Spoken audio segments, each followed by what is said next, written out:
¿Qué piensan de este tema que comentábamos el querido Jaime Hernández y su servidor? El presidente dice que le ha perdido la confianza a los ministros, a los miembros de la Suprema Corte, y bueno, pues empecemos por ahí. Son palabras muy fuertes porque es el máximo tribunal del país, pero también con justa razón, porque en el máximo tribunal del país se ha dado todo este circo en torno a la ministra Yasmín Esquivel. Bueno, esa es mi opinión. Escucho la tuya, mi querido Manuel.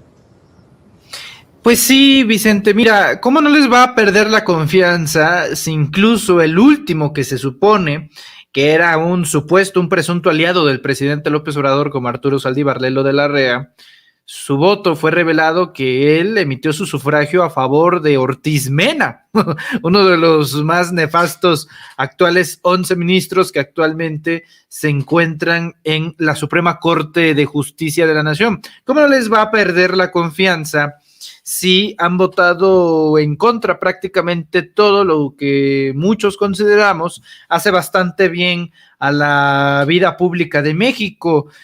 Han sido realmente pocos los momentos en el cual la Suprema Corte se ha puesto de lado en el gobierno de la República, lo cual hasta cierto punto incluso es hasta positivo, porque al mismo tiempo desmiente esta teoría conspiranoica de que López Obrador tiene sometido al Poder Judicial, caso contrario como así era en los tiempos de Felipe Calderón Hinojosa o del propio Vicente Fox. De hecho, creo que con Felipe Calderón es cuando se empieza a dar ciertas resistencias dentro de la Corte, en el que en su momento fue Arturo Saldívar, ¿no? En el que en su momento fue una Olga Sánchez Cordero, ya entrando también a la etapa peñanietista, pero al final tienes una confección de varios ministros, cada quien con sus temas, es decir, antes del 18, estos personajes ganaban 600,000 pesos mensuales, más, por supuesto, las famosas primas vacacionales, las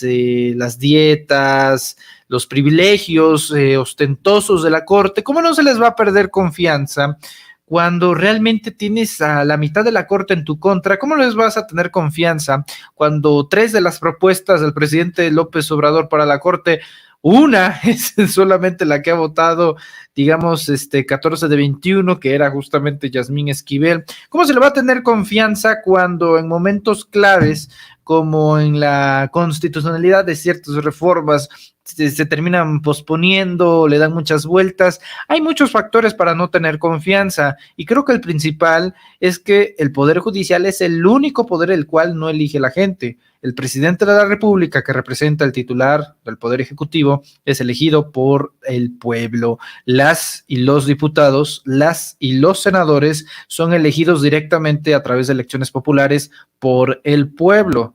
Nosotros no elegimos a los ministros de la Suprema Corte de Justicia de la Nación. Que el Senado de la República, que el Congreso de la República, a través de los mecanismos ya constituidos en la ley, lo hagan, no quiere decir que necesariamente sea resultado de nosotros. Es una situación bastante,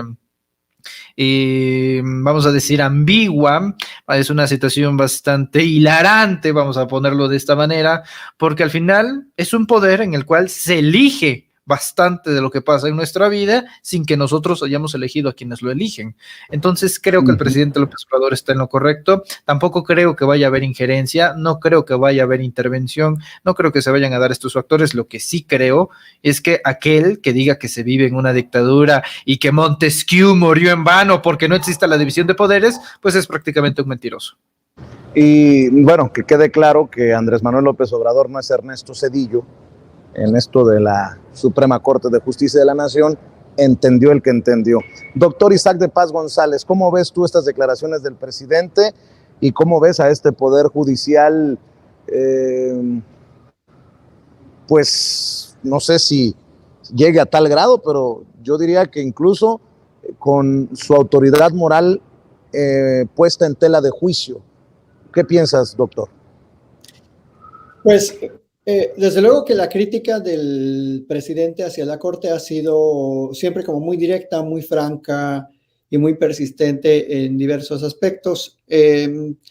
Verdaderamente la Corte no está al servicio del presidente, eso es, lo que queda claro es eso. Y también yo coincido con Pedrero en que se derriba el argumento de la oposición concerniente a que López Obrador tiene sometida a la Corte, tiene de rodillas a la Corte, tiene cooptado al Poder Judicial, es un autócrata y la tiene a su servicio.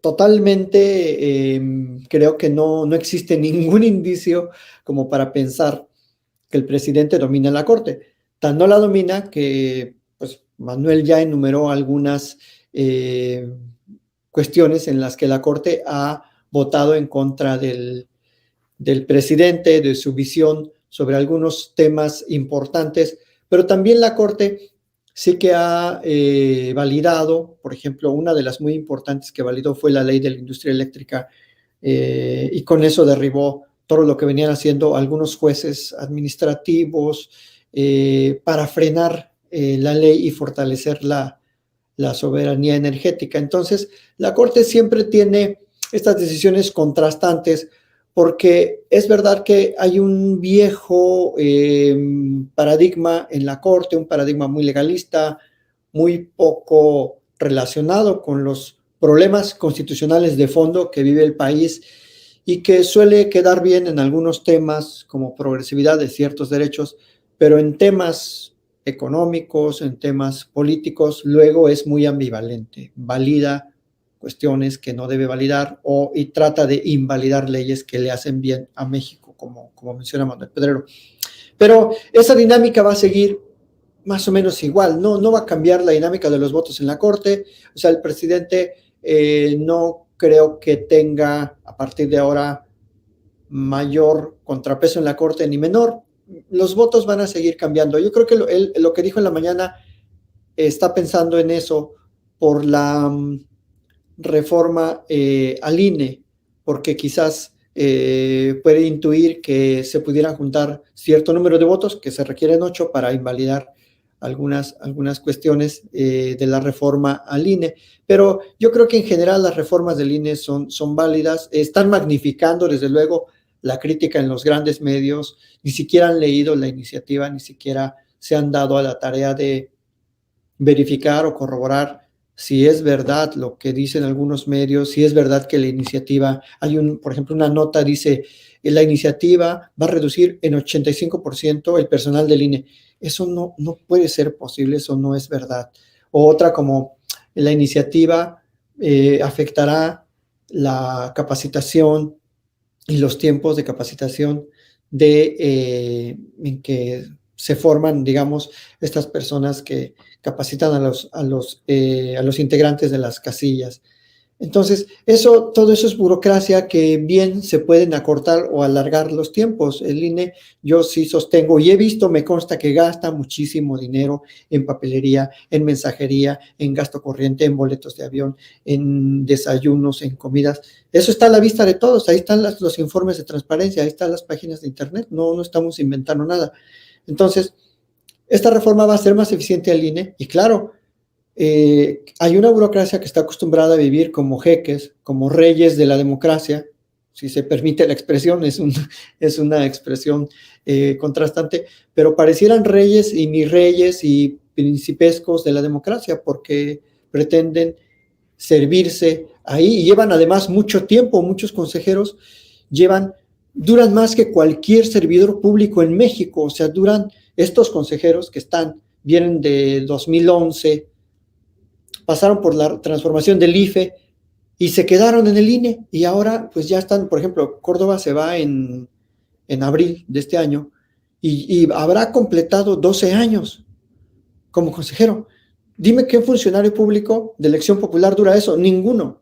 Máximo 6 el presidente de la República, máximo 6 los presidentes municipales con su reelección, si acaso se reeligen, máximo 6 los senadores. Pero curiosamente los consejeros del INE, 9, 11, 12, el tal Edmundo Jacobo, se va a echar 17 años ahí como secretario ejecutivo y como funcionario del INE, porque va a salir, él creo que sale hasta el 2024 o más allá. Entonces, eso sí es muy lamentable y en ese punto de vista, claro que el presidente sí tiene un temor fundado que la Corte pueda inclinarse a favor del INE, por eso la desconfianza. Y por otro lado, volviendo al tema de la Corte, creo que no va a cambiar mucho la dinámica de los votos, más o menos van a seguir votando los temas que ya han votado en el mismo sentido, haciendo bloque a veces el ministro Saldívar con Esquivel, con Loretta Ortiz, con la ministra también Ríos Farjat y con el ministro Carrancá. Entonces, no creo que junten los votos necesarios para invalidar la reforma que está proponiendo el presidente. Eso es lo que yo creo. Ya que lo pusiste